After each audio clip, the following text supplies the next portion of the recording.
Istri penyanyi Justin Bieber, Hailey Bieber, telah berpulang dari rumah sakit setelah menjalani perawatan intensif. Hailey Bieber dilarikan ke rumah sakit karena mengalami gejala mirip stroke yang disebabkan oleh gumpalan darah di otak. Model berusia 25 tahun itu sempat dirawat di UGD rumah sakit di Palm Springs pada awal pekan ini. Melansir berita People, Hailey mengatakan ketika stroke itu menyerang, dia sedang sarapan dengan Justin Bieber. Saat sarapan, dirinya mengalami gejala stroke dan Justin segera membawa istrinya ke rumah sakit. Di rumah sakit, dokter mengatakan ada gumpalan darah yang sangat kecil di otak Hailey yang menyebabkannya sedikit kekurangan oksigen. Tetapi Hailey mengaku telah melewati masa krisisnya dan merasa telah pulih sepenuhnya dalam beberapa jam. Hailey Bieber menyebut pengalaman sakit tersebut adalah salah satu momen paling menakutkan dalam hidupnya. Sobat Vidivisi, stroke memang tidak memandang usia penderitanya. Siapapun bisa mengalami stroke secara mendadak. Stroke juga dikenal sebagai the silent killer. Lantaran penyakit ini sangat berbahaya dan bisa membunuh secara diam-diam akibat kelumpuhan otak. Kalau tidak menyebabkan kematian, stroke di usia muda masih bisa membawa dampak kecacatan bagi pengidapnya. Mengerikan bukan? Gejala stroke yang dialami Hailey Bieber mirip dengan gejala stroke ringan yang disebabkan gumpalan dalam pembuluh darah otak. Gumpalan tersebut pada akhirnya menyebabkan sumbatan yang bisa menghambat aliran darah dan memicu kurangnya nutrisi dan oksigen pada bagian tertentu di otak. Kondisi inilah yang menyebabkan terganggunya fungsi otak. Setelah mengalami stroke, Anda mungkin bisa pulih kembali seperti sedia kala. Namun pada beberapa kasus, gejala stroke yang muncul akan terus berlanjut. Oleh sebab itu, pasca stroke, Anda mungkin harus menjalani terapi. Apa saja jenis dan pilihan terapi yang bisa Anda lakukan? Simak penjelasan lengkapnya berikut ini. Pertama, salah satunya adalah kita lihat juga perawakan orang, gemuk apa tidak. Kedua, lihat juga bagaimana dia kebiasaan makannya, kebiasaan dia suka merokok apa tidak, ngopi apa tidak. Itu ya salah satunya itu ya, bisa jadi itu kebiasaan hidupnya dia yang begadang atau apa ya.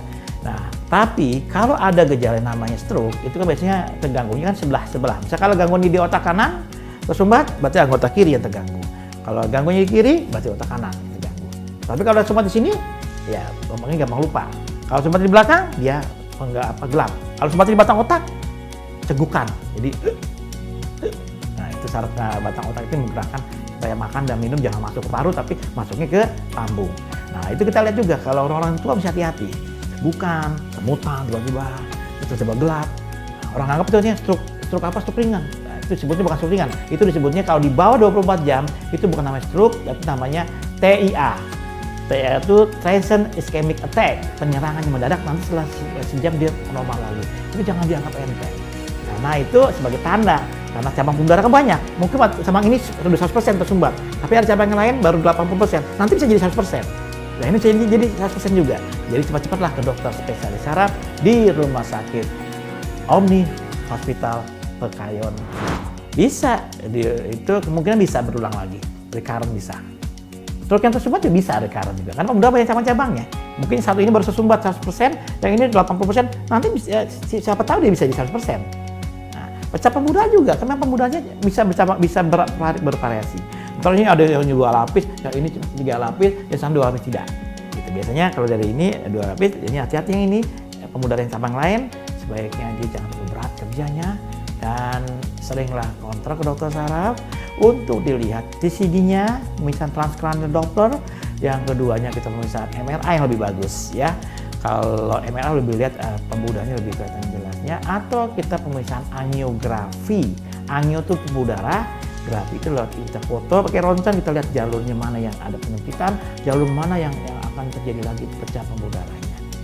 Itu disebutnya pemeriksaan juga, salah satunya pemeriksaan DSA. DSA, Disseminated Substrate Angiography. Hal yang perlu digarisbawahi, meski stroke ringan tak menyebabkan gangguan permanen, tetapi kondisi ini menjadi sebuah peringatan. Peringatan kalau pengidapnya beresiko tinggi mengalami stroke di kemudian hari. Oleh karena itu, penting untuk segera menemui dokter jika mengalami gejala-gejala stroke ringan. Seperti kelumpuhan pada salah satu sisi tubuh, cara bicara menjadi kacau, cadel, dan tidak jelas, pandangan kabur, kesemutan atau mati rasa mendadak, pusing, hingga sakit kepala yang parah. Hal ini demi mendapatkan penanganan yang tepat dan mencegah komplikasi yang bisa terjadi. Stay safe and healthy, sampai jumpa di Health Today berikutnya.